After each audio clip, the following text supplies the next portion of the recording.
C'est parti. Donc, après avoir traité le CSS,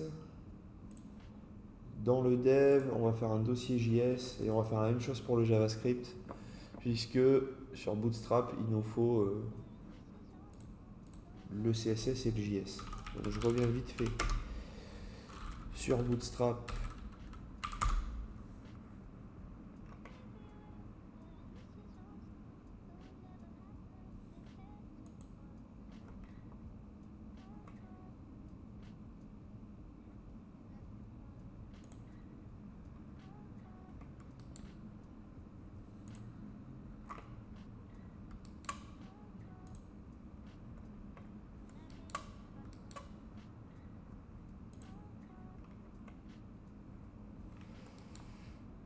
Hop là.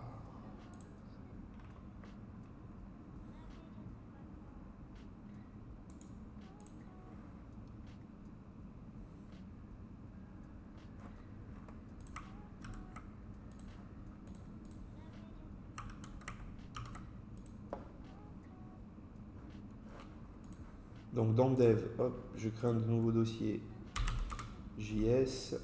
Dans ce dossier JS, nouveau fichier bootstrap.js. Je suis allé copier-coller le code. Voilà.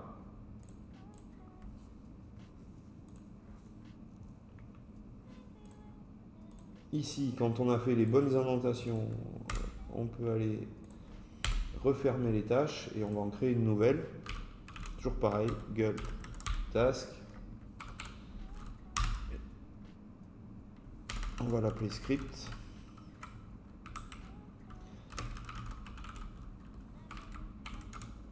Voilà, la fonction, dans la parenthèse, le done qui permet d'aller lancer la dernière fonction done comme ça.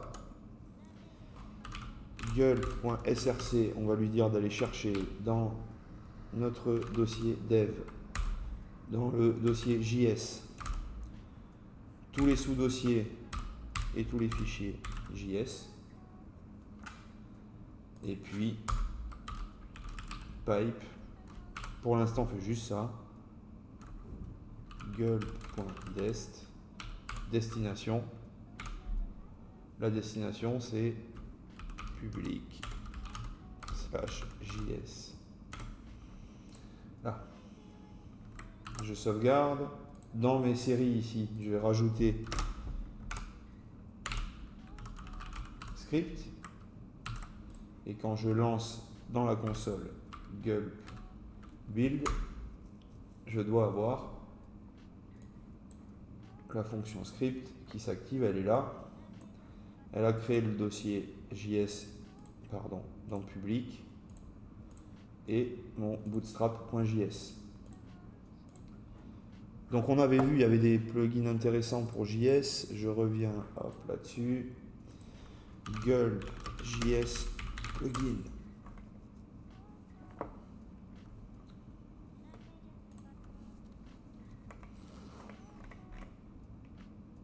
On avait Gulp Uglify.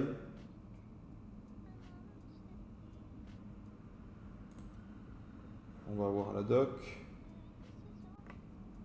Donc ça c'est l'install. Ici toujours pareil. Je vais faire mon install avec le save dev. Il m'installe Uglify. J'ai plus qu'à revenir sur ici.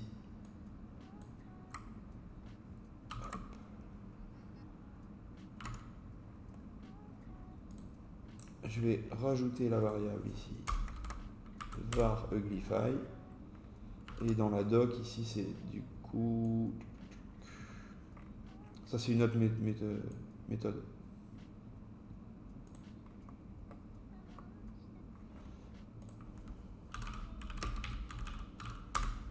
Je vais essayer de trouver le code.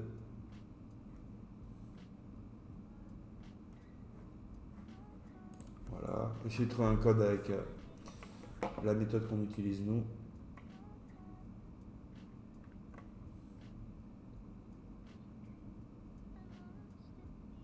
Voilà.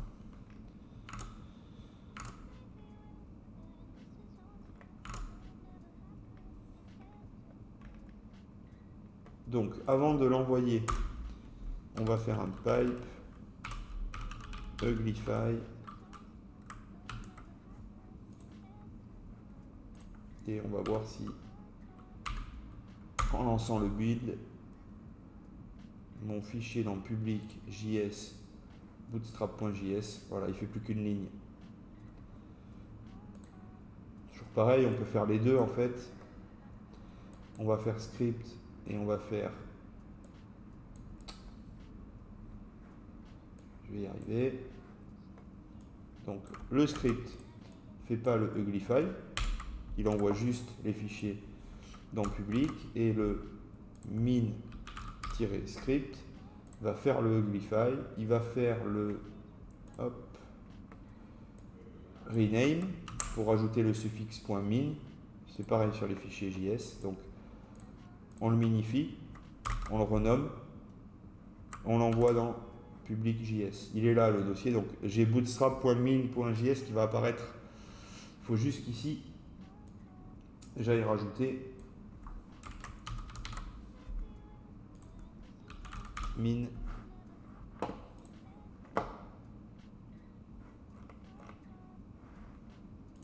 min-script. Je relance mon build. Ici, il va apparaître.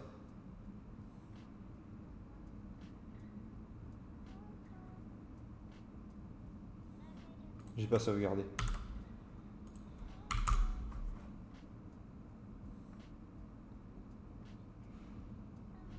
Voilà. Et donc j'ai le classique qui fait 1 milliard de lignes, non, 4900 juste, et le minifié qui fait une ligne. Je peux même du coup maintenant aller voir directement comparer la taille des deux. On va dans bureau, on va dans code.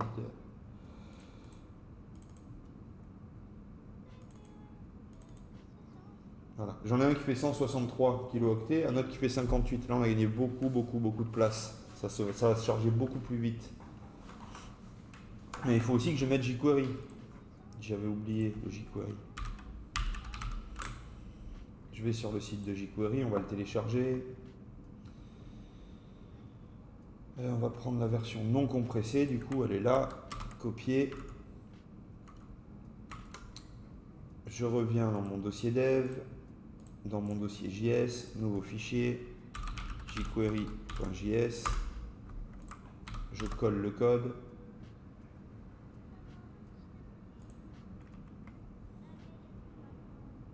Là ça va être automatique. Pourquoi? Parce que dans mon gulp file, j'ai dit d'aller chercher tous les fichiers JS et de les remettre dans le public. Donc j'ai juste à relancer gulp build et automatiquement j'ai jQuery.js, jQuery.min.js qui vont apparaître ici. Boum. Direct. Pas besoin d'en faire plus. Là j'ai à peu près tout.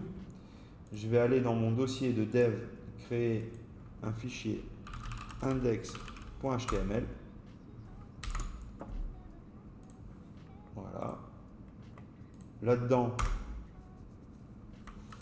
on va regarder si on va taper gulp load css in html.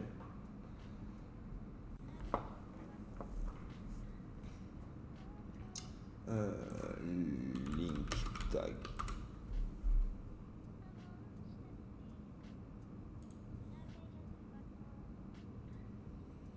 Je vais voir celui-là. Gulp inject.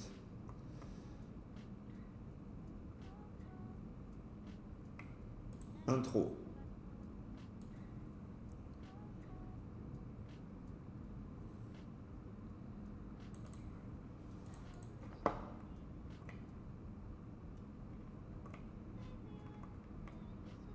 Parfait. Donc, on lui file une... Donc déjà, l'install, c'est gulp, inject, save dev, tout ça, tout le temps, pareil.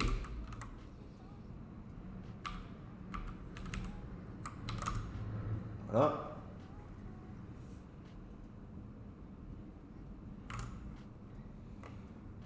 Celui-là, je ne l'ai jamais utilisé. Mais je viens d'avoir l'idée. Pour simplifier encore plus le truc. Ici. Chaque paire de commentaires est un emplacement d'injection. Ces commentaires-là. J'y vais. Hop, je le mets ici. Je suis dans mon dossier dev. C'est pas le fichier index final. Et à la fin du body, on va faire la même chose. Avec ici. Je ne peux pas regarder, mais ça doit être ça. JS, pardon. Voilà, c'est ça. Le fichier gulp. On a la variable inject à créer en haut du fichier.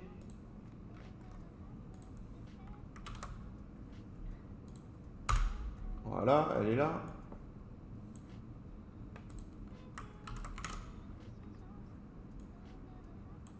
Je prends le morceau de code qui a l'air d'être la même chose que ce qu'on fait. Donc on va refermer tout ça. Hop. Ça, c'est les tâches qu'on a déjà faites. On va aller ici faire des retours à la ligne pour avoir la place, coller ce truc là et on va l'inspecter pour voir à quoi ça ressemble. Donc on crée une cible. La cible gulp src index.html. Mais je pense que ici, alors déjà on est dans le dossier, donc nous on est dans le dossier hop, dev et on va lui dire d'aller viser dans dev tous les fichiers, alors tous les fichiers .html. Ça veut dire ici que je ne vais pas dans les sous-dossiers. Si je veux aller dans tous les sous-dossiers, c'est comme ça. Là, moi, je veux juste traiter, parce qu'en fait, je vais les mettre ici à la racine, les fichiers. Donc, je veux juste traiter étoile.html, les fichiers HTML qui seront ici.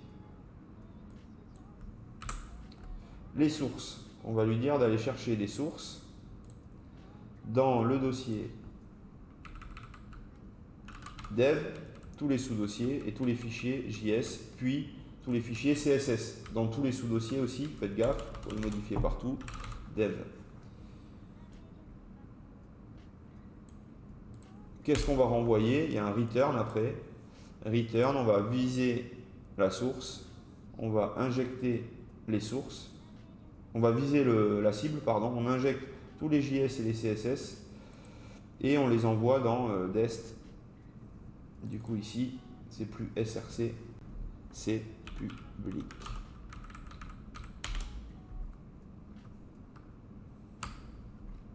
Je regarde juste un truc avec les slash, c'est bon. On se le tente, du coup ça va être, comment il s'appelle? Inject, on va mettre inject. Et puis dans la série, on termine la série par inject. La destination. Ouais, dans public, là, on va voir. De toute façon, donc là, j'ai pas besoin d'aller refaire un gulp inject ou quoi que ce soit. La fonction inject, la tâche inject que j'ai créée, elle est ici. Et j'ai juste à faire gulp build pour voir si ça tourne. Hop.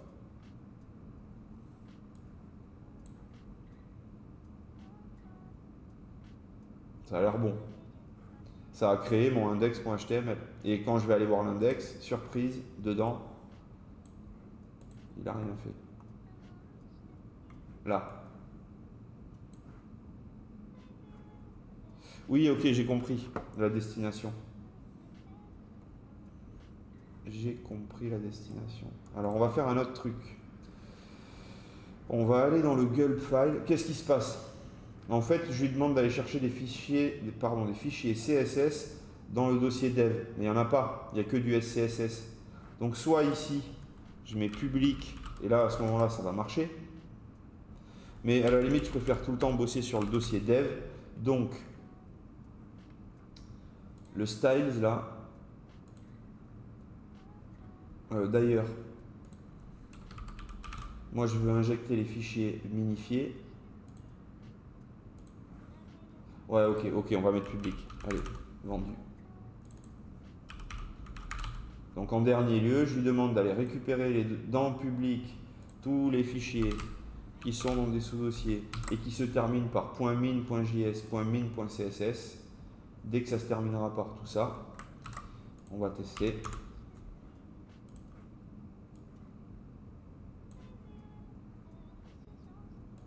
Ça me les a injectés comme il faut. Attention, le public, là, on n'en a plus besoin.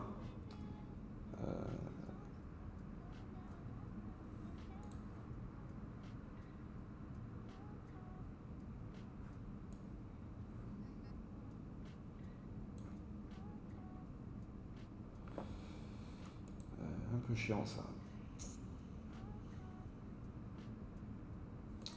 Un peu chiant.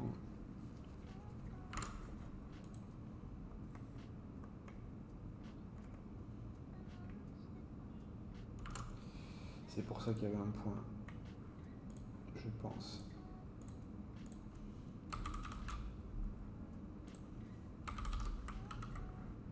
Je reteste.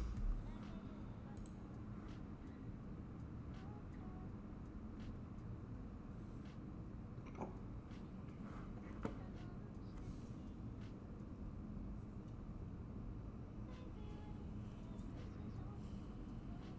L'envoyer dans le dev.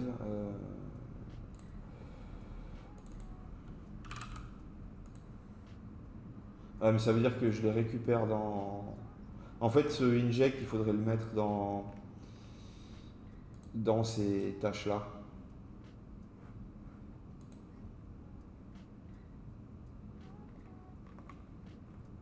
On va le laisser comme ça. On va tester comme ça avec dev.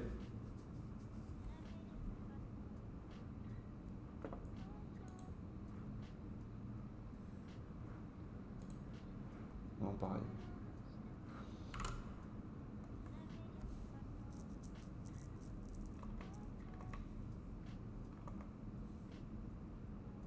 Ok.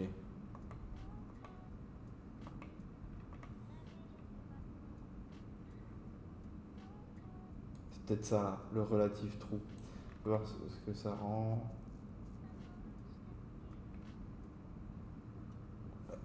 On va tester ça.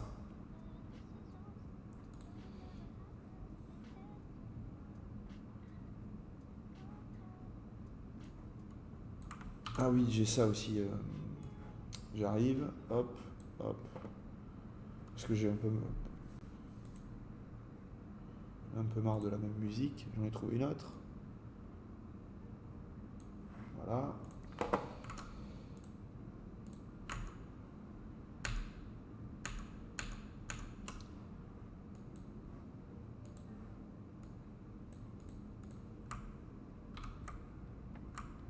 On teste avec relative true, ça va changer les paramètres, donc c'est peut-être le bon paramètre.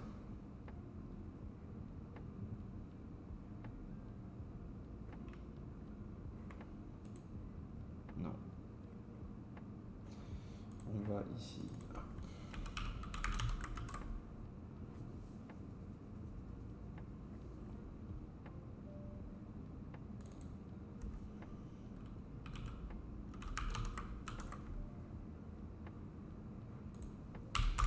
Poser sur le dossier public pour voir.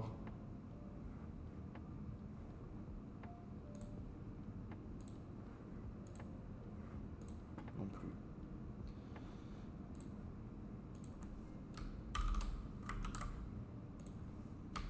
Le point slash, ça représente la racine du dossier, du projet.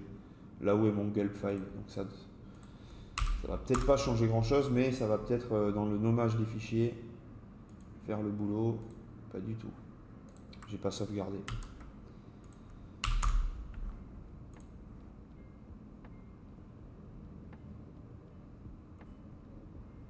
Toujours pas. Et puis en plus, le slash là, le slash direct va pas marcher, sauf si peut-être je fais go live.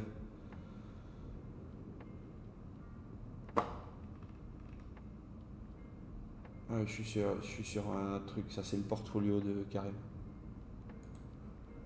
Parce que le Go Live il doit être encore lié à ça. Hop, on fait un clic droit dedans pour être sûr. Ouvrir avec Live Server, et là on ouvre le bon index. Ici on fait F12, si on a des erreurs on en a, il n'est pas arrivé à retrouver les fichiers parce qu'il va les chercher au mauvais endroit, il faut enlever ce public là. Si j'enlève ça c'est bon.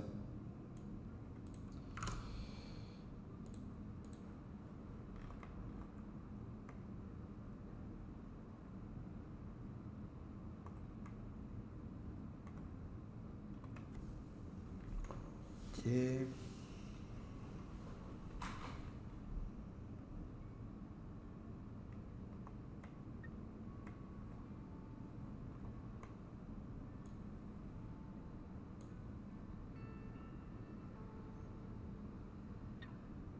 Donc on peut même aller jusqu'à injecter du JS dans le pardon, dans le head et dans le body.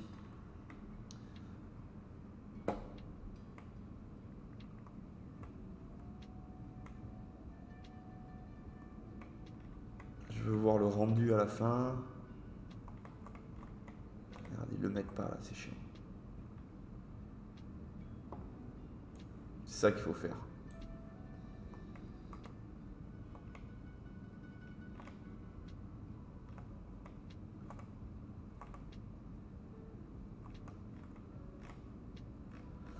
Mais j'ai l'impression qu'il ressort toujours les dossiers de base.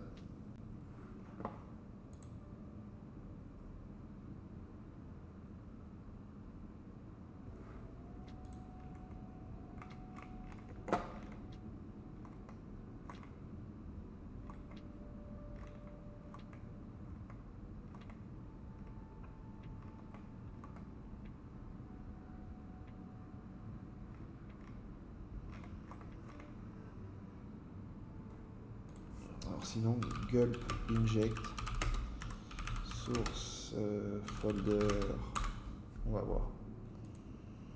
Voilà. C'est ça que je voulais, tomber sur Stack Overflow pour essayer d'avoir un aperçu. Forcément quelqu'un qui a eu l'erreur. Voilà. Quand il fait l'export, du coup, il lui met web app dist some folder, là, et lui il veut tomber sur my home directory. Et c'est pas des dossiers my home directory, mais ça, vous le verrez parfois. C'est pour dire, quand on le lit, on comprend quoi, mon propre répertoire. Alors,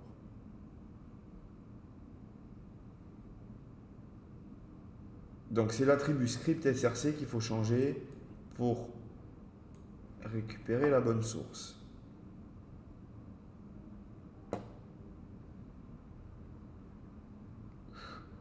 Un peu costaud le truc. Donc on récupère dans le dev. Tiens, déjà, hop, je l'ai trouvé. Add root slash, le slash de la racine.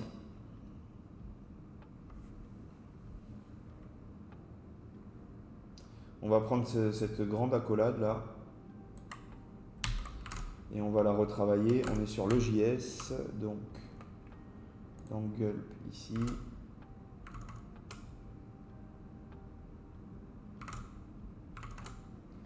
On est là.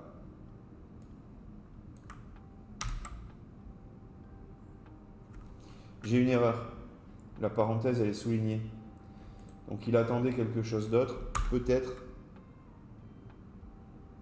une fermeture d'accolade. Ouais, c'est bon. J'avais mal copié. En fait, il y a une accolade ici et une autre. Donc on a récupéré dans le public. On va remplacer, nous, du coup,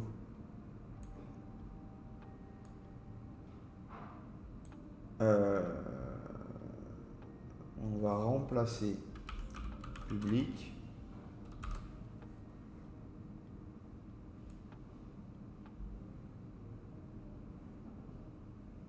par rien, il a l'air d'avoir rien. Je reviens voir sur la doc.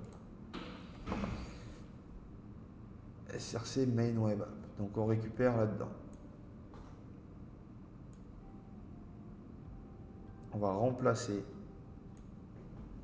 Ah ok, c'est ça. Fonction replace, on remplace ça par ça. Rien. Chaîne de caractère vide. Donc on remplace public slash par rien. On croise les doigts.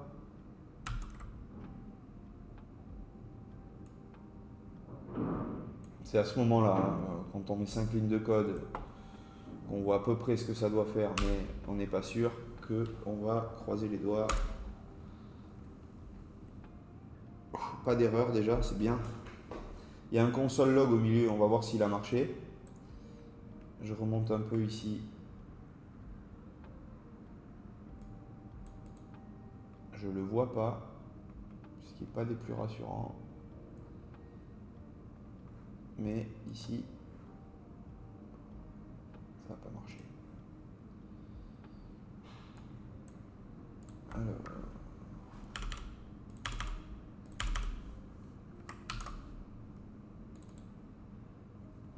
Moi, de toute façon, ce que je veux là, c'est reprendre le HTML de...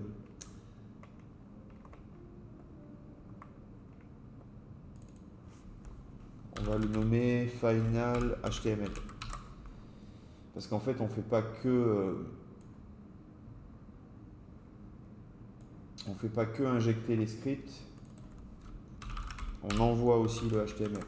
Donc le nom de la tâche, ce sera plus parlant si on fait ça, Final HTML.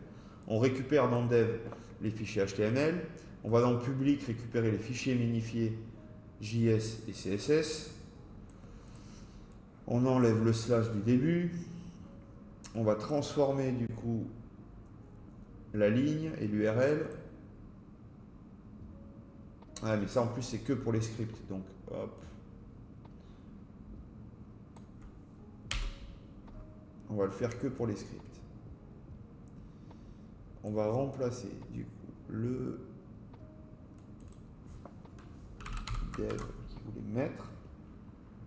On va voir, on fait quelques petits tests, on va voir si ça marche, si ça fait des erreurs. Dans l'index maintenant.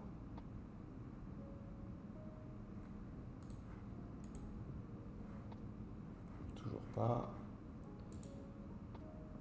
On va le supprimer celui-là au cas où.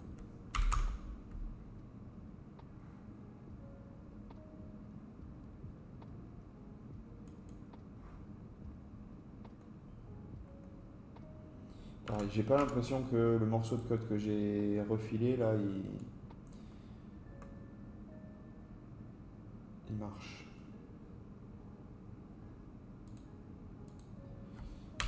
On va essayer ça.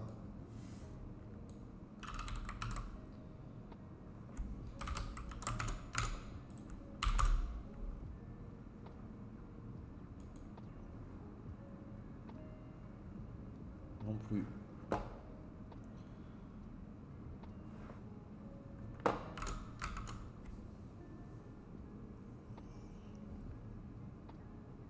Ah oui, lui on fait deux. Un pour le JS et un pour le CSS.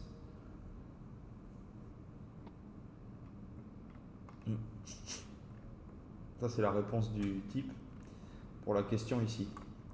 Et il envoie aussi son gulp file à lui.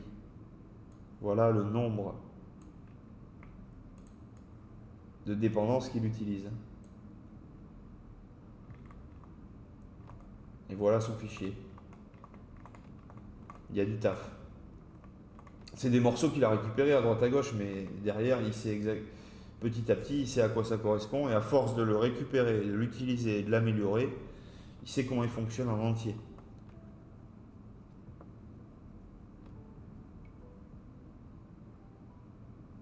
Je pense que c'est là où on a un problème. On doit avoir un problème ici parce que... Hop, attendez, peut-être je vais déplacer le micro parce qu'en fait je tourne du mauvais côté et là vous m'entendrez mieux. C'est peut-être ça là qui cause souci.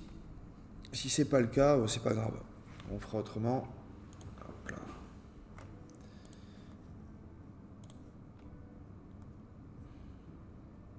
Mais oui, parce que là des gens les récupèrent dans le public donc.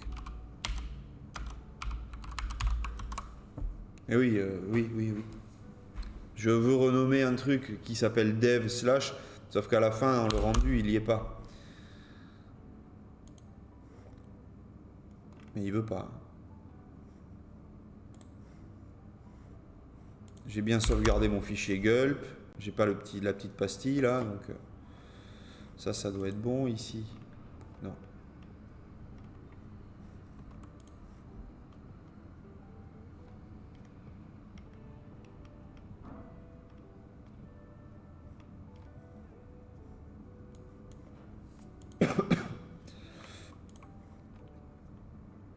Ah mais voilà. Tout à l'heure je l'ai injecté dans le dev. Donc le dev il faisait un rendu de toute façon de...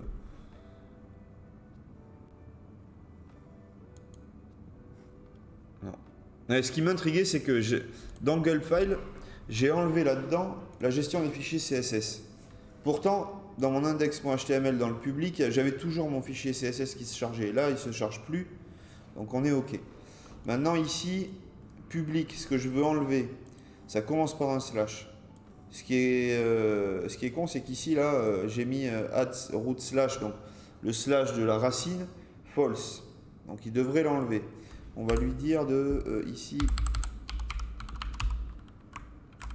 on va voir, on va lui dire d'essayer d'enlever ça et de renommer slash public slash par rien du tout. Je sauvegarde, c'est OK. Roulement de tambour. Et ça n'a pas marché. J'en étais sûr.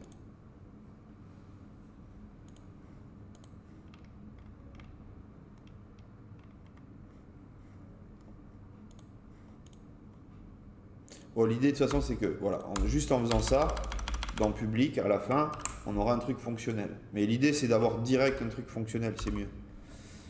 Ça, on va le laisser en attente. Comment on va faire? On va le laisser en attente. On va commenter tout ça.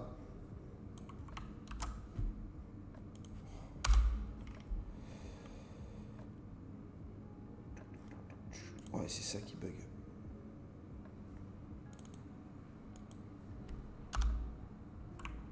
Désolé.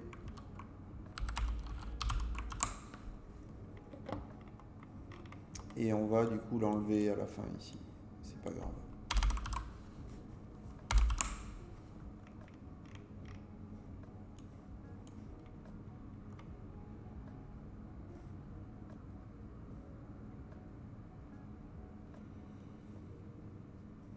Ça m'embête parce que je pense qu'on n'est pas loin du... On n'est pas loin du résultat.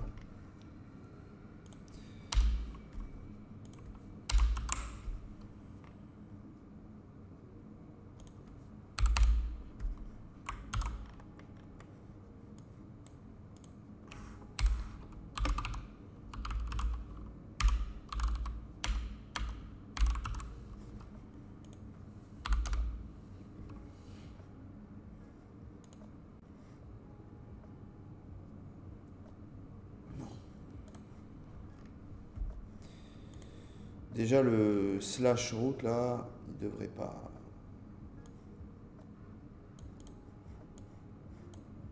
Si je le mets avec trou, ça va rien changer et c'est pas normal.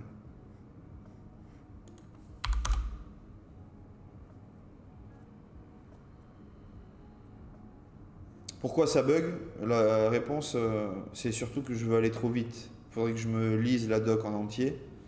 Mais là, dans la vidéo, on va pas se lire toute la doc. Mais si on lit la doc, forcément, on a la réponse dedans. Là-dedans, là, la doc, en plus, elle est tellement longue. Que oui, faut tout lire.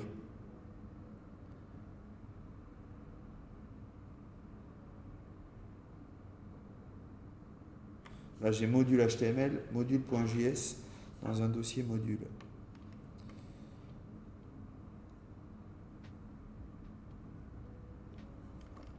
Et c'est dans le dossier SRC.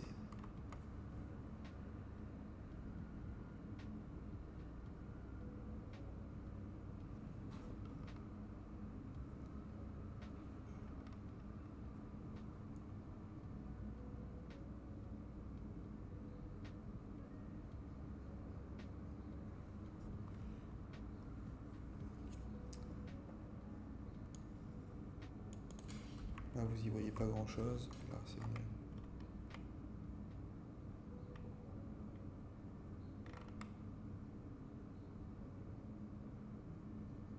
Bon, ça, c'est pour injecter à 2 endroits.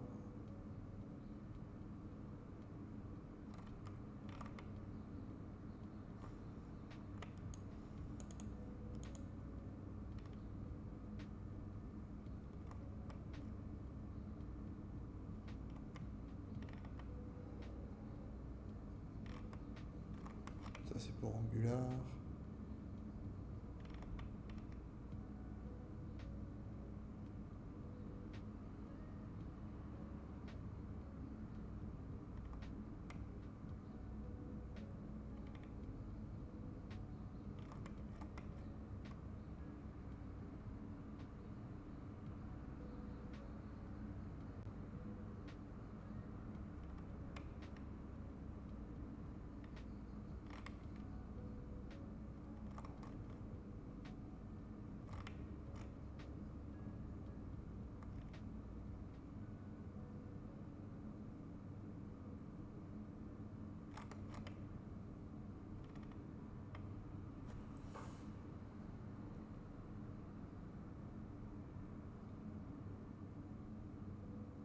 Ah, c'est ça que je voulais faire aussi.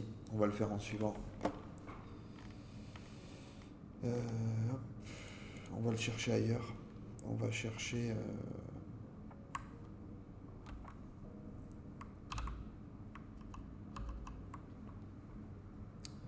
On va aller chercher...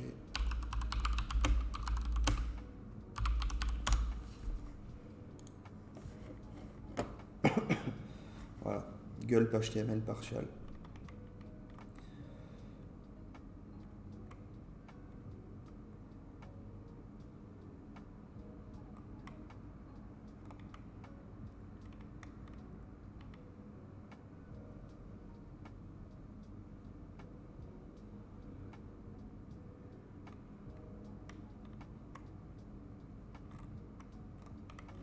Il y a plein de méthodologies. Par exemple, là, on peut le faire avec inject. Il faudrait qu'on le fasse avec inject.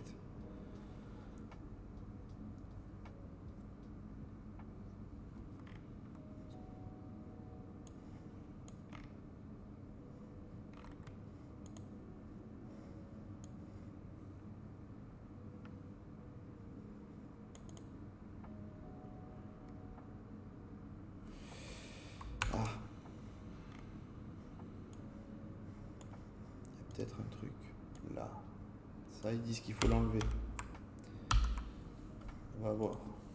Je vais tester ça.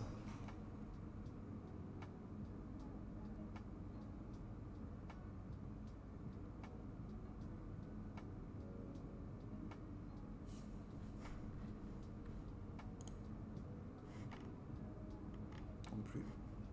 Non, ce qui m'énerve, c'est que le console log, il devrait marcher là.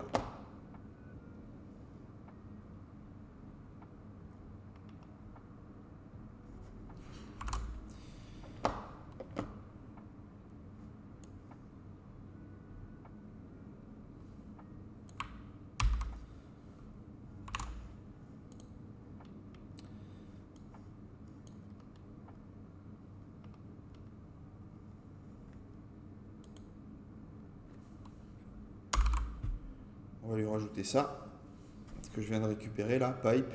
On va injecter du coup depuis dev partials head étoile.html. Donc je vais dans dev, je fais un dossier partials, un dossier head dans lequel je vais mettre un fichier meta.html. Voilà. On va aller chercher meta examples en HTML.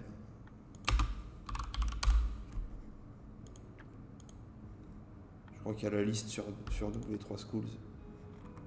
Voilà. Je vais récupérer tout ça. OK. Des balises méta. On pourrait mettre title, on pourrait mettre plein de trucs. Donc je vais mettre ça là-dedans. On va mettre, tiens, le title de la page.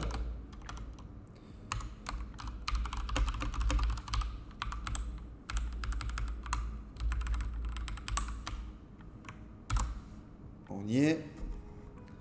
Dans Gulp File, du coup, je lui dis dans Head d'aller récupérer, comment je l'ai appelé, meta.html, peu importe, hein, mais, et on va lui dire d'aller injecter, donc le start tag, c'est ça, à mon avis, c'est ça qu'il va falloir. On va regarder toujours la doc, voilà. Ça. Je prends tout ça, on supprimera le commentaire du milieu.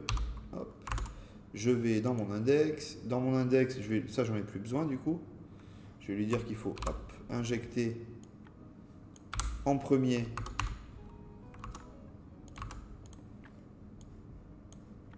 ça et en deuxième le CSS.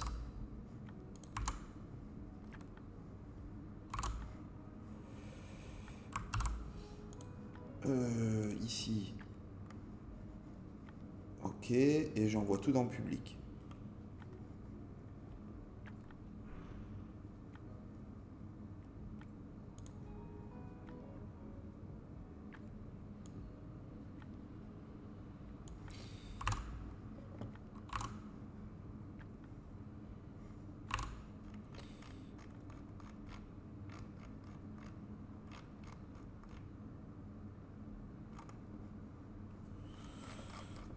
Je reviens chercher un petit bout de code.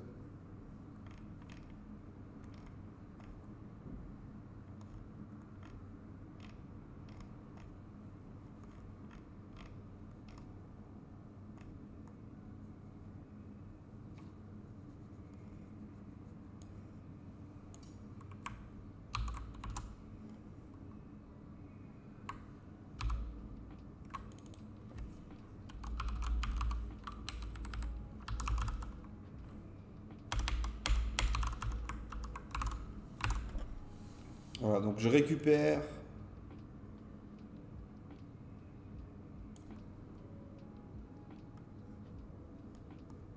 mon fichier HTML. Je récupère mes sources JS et CSS. J'essaye tant bien que mal, mais ça marche pas, de les passer. En fait, je pense que de toute façon, je veux dire tout ça, ça merde.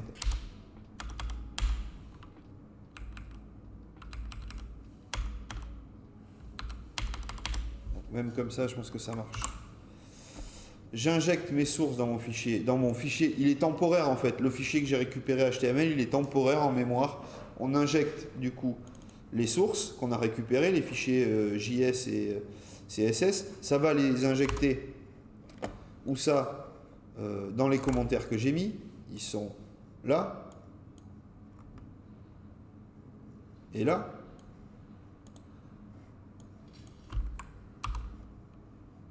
D'ailleurs, pour ça que je ne voulais pas le voir, ce dossier public, parce que j'ai tendance à bosser dessus. Ça, on va tout refermer, comme ça c'est propre. Une fois que j'ai injecté mes sources CSS et JS, je vais refaire une action qui est d'injecter du coup le HTML que j'ai dans Meta dans la balise head de mon fichier temporaire récupéré en premier. Et là, je croise les doigts pour que ça marche. Donc il va dans public me refaire mon fichier index. Là, il met trop de temps là. Ah non, ça va. Donc, il a injecté 4 fichiers dans l'index. C'est mes CSS et mes JS. Il a injecté un fichier dans l'index. C'est mon meta.html. Il a fini la tâche et ici dedans, attention, surprise, yes, il est allé m'injecter tout ce que j'avais dans le meta.html. Ça, je peux même aller plus loin. Je peux refaire un pipe comme ça. Et ce pipe, on va aller chercher partials, menu.html. Et on va l'injecter où? Ici dans menu. Dans mon index de dev. Au début du body. Je vais faire inject, menu HTML. Je vais dans partials, me créer un dossier menu. Je vais dedans créer un menu.html. Et dans ce menu.html, bootstrap menu, je vais chercher une navbar, celle-là, au hasard, copier. Je la colle. Je relance mon script. Ça a l'air bon. C'est sauvegardé. Je relance mon gulp build et il est censé me dire qu'il a collé 4, 1 et 1. Yes. Normalement, dans mon index, attention, non, ça c'est le portfolio de Karim. Dans mon index, j'ai mon head, attention, roulement de tambour, petit scroll ici. Et j'ai ma navbar qui est venue se coller toute seule.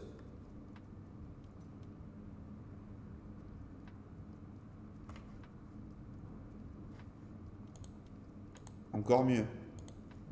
J'ai pas que le fichier index. Tiens. Dans dev, j'ai un fichier contact.html. Je récupère tout ce qu'il y a dans l'index. Je fais un fichier contact.html. Je relance mon gulp build et là il va le faire sur tous les fichiers.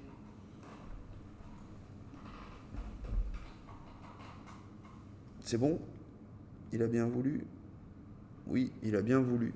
Et donc maintenant, dans public, j'ai dans l'index et dans le contact la navbar. Ça c'est hyper pratique.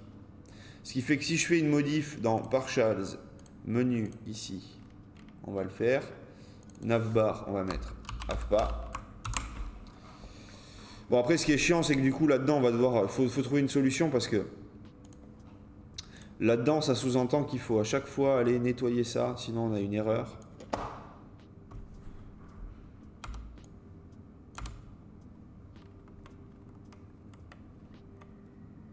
Mais oui, en fait, je crois que Younes avait raison. Si on avait tout exporté dans Dev et qu'après on refaisait un truc en 2 étapes, ça aurait été OK. Dans Contact, pareil, je vais juste, pour la démo, là, vous montrer. Environ. Pareil, là, on va avoir un problème.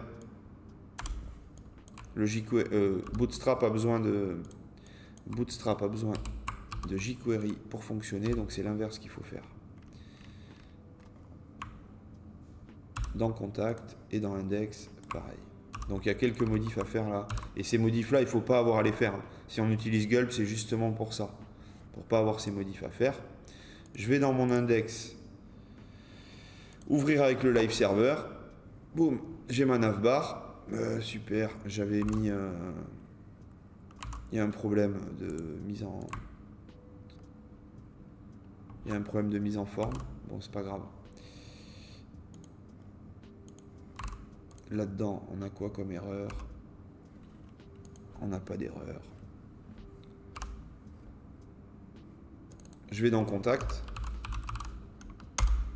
J'ai aussi la navbar. J'ai un fichier ici. J'ai un fichier à modifier.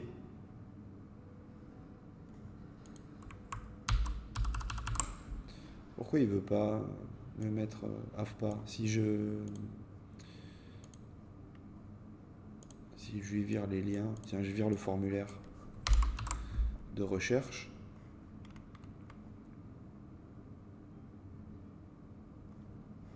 Je relance mon gulp.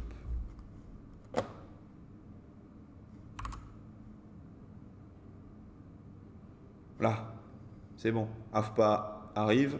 Le formulaire a été viré. Le seul problème, c'est qu'on a l'ordre des fichiers qu'il faut réordonner. Faut réordonner et surtout là, c'est visuellement pas bon parce que dans l'un comme dans l'autre, on est sur Contact. Dans l'un comme dans l'autre, on a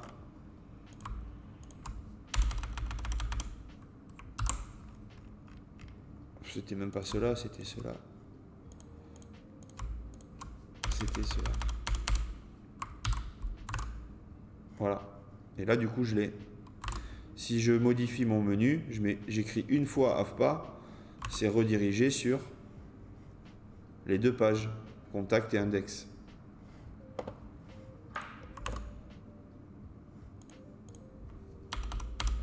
Dernière tâche qu'on peut faire, celle qu'on avait fait la dernière fois, c'était d'aller, je vais le réouvrir, le premier gulp file qu'on avait fait, c'était le watch. Et gulp watch, est-ce qu'on l'avait ici installé? Non, c'est une fonction native à gulp, donc on n'a pas besoin de faire un require. Et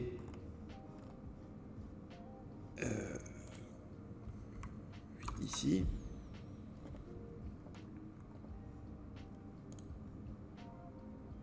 on va scruter ce qu'on a dans le dossier dev. Dès qu'il y a une modif dans le dossier dev, on va lancer ce gulp series qui est ici. Et, pardon, je prends tout ça. Et à la place de tout ça, on va juste lancer watch.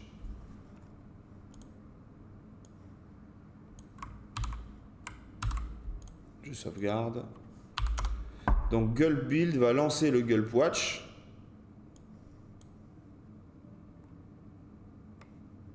Ok. Je suis pas revenu sur cette ligne là. Pourquoi? Parce que à chaque modif, qu'est-ce qu'on va mettre après? On va mettre un H1. Hello. Je sauvegarde. Il s'est aperçu de la modif. Il va relancer tout ça automatiquement.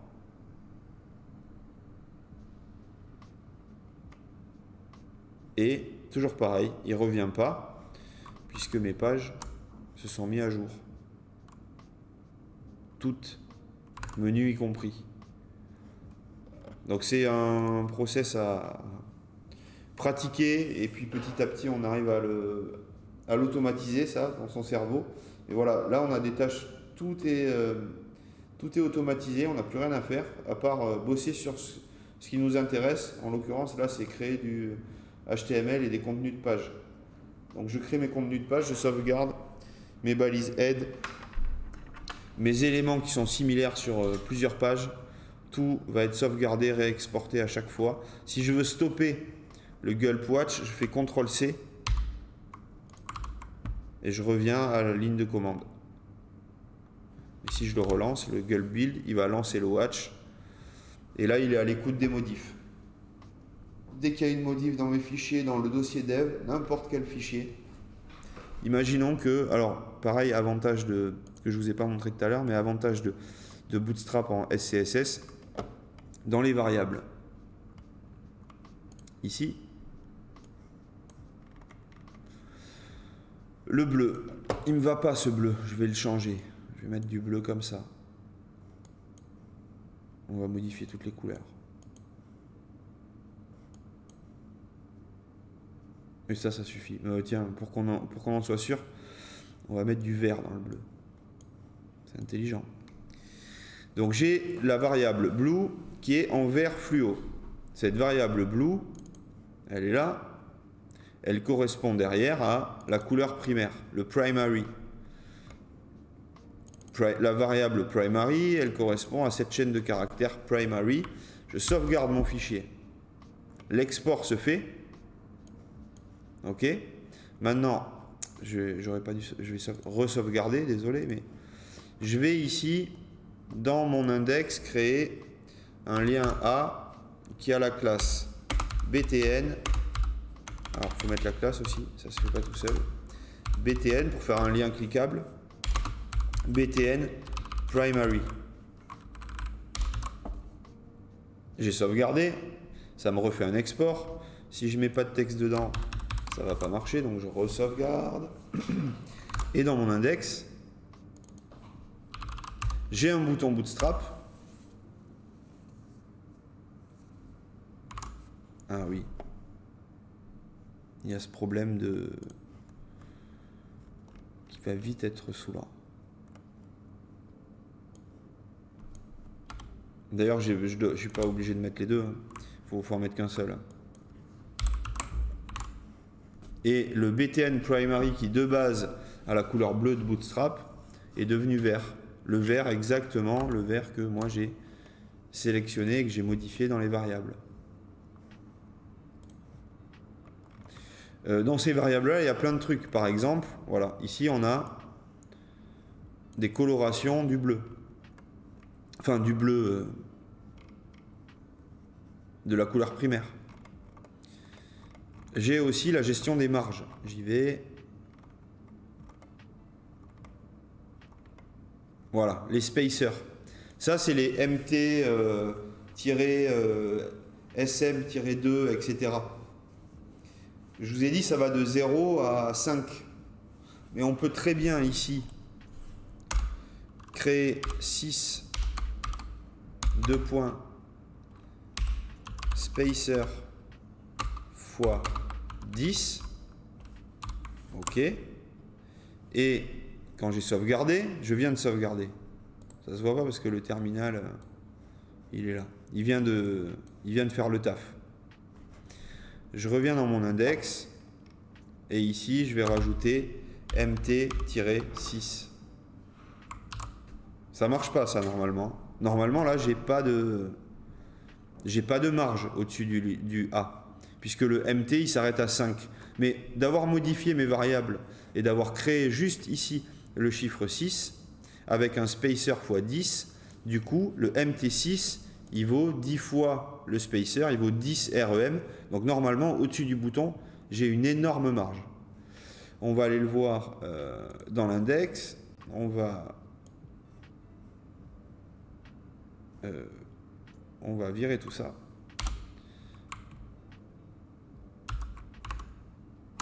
Et donc, j'ai 10 REM de marge. Je vais inspecter l'élément. Ce BTN MT6 là, on la voit la marge. Et la marge ici, elle est là, 10 REM. Donc tout est paramétrable dans Bootstrap via ce fichier variable et via Gulp qui va faire le taf après pour tout compiler. On s'y remet peut-être un peu après le repas. Je vais vous uploader déjà les vidéos. J'arrête celle-là. Au revoir YouTube.